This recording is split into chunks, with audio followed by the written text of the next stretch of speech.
आधा किलो आटा और सेठ जी। एक दिन एक सेठ जी को अपनी संपत्ति के मूल्य निर्धारण की इच्छा हुई।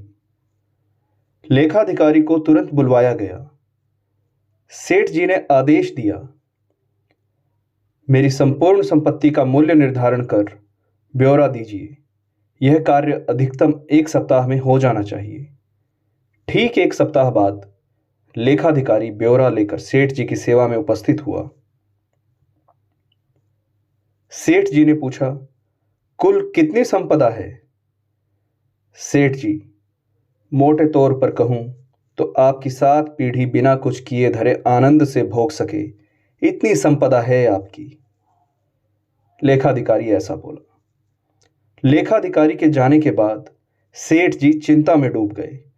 तो क्या मेरी 8वीं पीढ़ी भूखों मरेगी? वह रात दिन चिंता में रहने लगे। तनावग्रस्त रहते, भूख भाग चुकी थी। कुछ ही दिनों में कृशकाय हो गए। सेठानी जी द्वारा बार बार तनाव का कारण पूछने पर भी जवाब नहीं देते। सेठानी जी से सेठ जी की यह हालत देखी नहीं जा रही थी। मन की स्थिरता व शांति का वास्ता देकर सेठानी ने सेठ जी को साधु संत के पास सत्संग में जाने को प्रेरित कर ही लिया। सेठ जी भी पहुंच गए एक सुप्रसिद्ध संत समागम में। एकांत में सेठ जी ने संत महात्मा से मिलकर अपनी समस्या का निदान जानना चाहा। महाराज जी, मेरे दुख का तो पार ही नहीं है। मेरी 8वीं पीढ़ी भूखी मर जाएगी। मेरे पास मात्र अपनी 7 पीढ़ी के लिए पर्याप्त हो इतनी ही संपत्ति है। कृपया कोई उपाय बताएं कि मेरे पास और संपत्ति आए और अगली पीढ़ियां भूखी न मरें। आप जो भी बताएं, मैं अनुष्ठान विधि आदि करने को तैयार हूं। सेठ जी ने संत महात्मा से प्रार्थना की। महात्मा जी ने समस्या समझी और बोले, इसका तो हल बड़ा आसान है। ध्यान से सुनो सेठ। बस्ती के अंतिम छोर पर एक बुढ़िया रहती है, एकदम कंगाल और विपन्न। न कोई कमाने वाला है और न ही वह कुछ कमा पाने में समर्थ है। उसे मात्र आधा किलो आटा दान दे दो।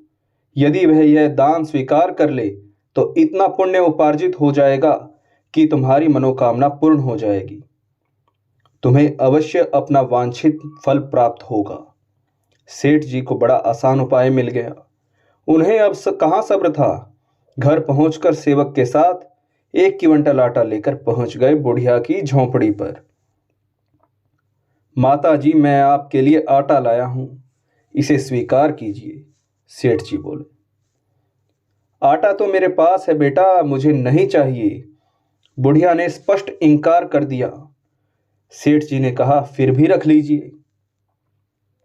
बूढ़ी मां ने कहा, क्या करूंगी रखकर, मुझे आवश्यकता ही नहीं है। सेठ जी बोले, अच्छा कोई बात नहीं, 1 क्विंटल न सही, यह आधा किलो तो रख ही लीजिए। बेटा, आज खाने के लिए जरूरी आधा किलो आटा मेरे पास पहले से ही है। मुझे अतिरिक्त की जरूरत नहीं है। बुढ़िया ने फिर स्पष्ट मना कर दिया। लेकिन सेठ जी को तो महात्मा जी का बताया उपाय हर हाल में पूरा करना था। एक कोशिश और करते सेठ जी बोले, तो फिर इसे कल के लिए रख लीजिए। बूढ़ी मां ने कहा, बेटा कल की चिंता मैं आज क्यों करूं? जैसे हमेशा प्रबंध होता आया है, कल के लिए भी कल ही हो जाएगा। इस बार भी बूढ़ी मां ने लेने से साफ इनकार कर दिया। सेठ जी की आंखें खुल चुकी थी। एक गरीब बुढ़िया कल के भोजन की चिंता नहीं कर रही और मेरे पास अथाह धन सामग्री होते हुए भी मैं 8वीं पीढ़ी की चिंता में घुल रहा हूं। मेरी चिंता का कारण अभाव नहीं, तृष्णा है।